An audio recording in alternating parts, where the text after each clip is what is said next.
Հայաստանում աճում է ճանապարհատրանսպորտային պատահարների թիվը։ Ավելի շատ վարորդներ սկսում են զրկվել վարորդական իրավունքից, բայց ճանապարհներին զոհերի թիվը նվազում է։ Իսկ ինչ են ցույց տալիս այս տվյալները։ 2026 թվականի առաջին կիսամյակում գրանցվել է 2146 ՃՏՊ, 3.6%-ով ավելի քան նախորդ տարվա նույն ժամանակահատվածում։ Աճել է նաև վիրավորների թիվը՝ 3041-ից հասնելով 3113-ի, բայց զոհերի դեպքում հակառակ պատկերն է։ 2024 թվականի առաջին կիսամյակում ՃՏՊ-ներից զոհվել է 145 մարդ, 25-ին 118, իսկ այս տարվա առաջին կիսամյակում 114։ Այս ամենին զուգահեռ կտրուկ աճել է նաև ճանապարհային երթևեկության նկատմամբ վարչարարությունը։ 2025 թվականին կազմվել է շուրջ 1 միլիոն վարչական իրավախախտման արձանագրություն, իսկ վարորդական իրավունքից զրկվել է 5435 մարդ։ Նրանց գրեթե 90%-ը ոչ սթափ վիճակում մեքենա վարելու համար։ 2026-ի առաջին կեսին իրավունքից զրկվել է եւս 2663 վարորդ։ Բայց խիստ պատիժը միշտ չէ, որ կանխում է հաջորդ խախտումը։ 2019-ին վարելու իրավունքից զրկված անձանց կողմից մեքենա վարելու 125 դեպք էր արձանագրվել, իսկ 2025-ին արդեն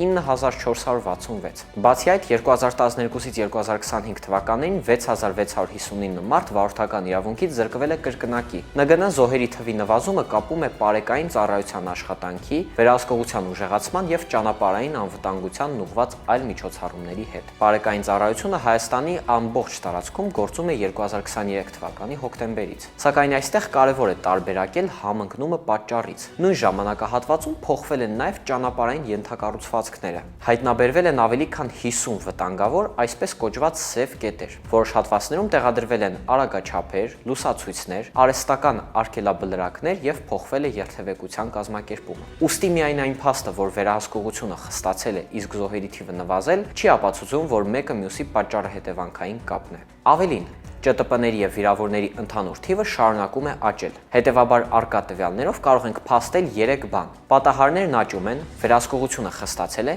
իսկ զոհերի թիվը նվազել է։ Բայց պարզելու համար, թե ինչու են մահվան դեպքերը նվազել, անհրաժեշտ են ավելի մանրամասն տվյալներ։ Մահվան ելքով վթարների պատճառների, արագության, ոչ սթափ վարելու, ամրագոտիների կիրառման եւ այլ գործոնների վերաբերյալ։ Այդ տվյալների բացակայության պայմաններում զոհերի նվազումը միայն պարեկային ծառայության աշխատանքով կամ վարորդներին ավելի հաճախ իրավունքից զրկելով բացատրելը փաստական բավարար հիմք չունի։ Ավելի մանրամասն կարող եք կարդալ փաստերի ստուգման հարթակի հրապարակած հոդվածում։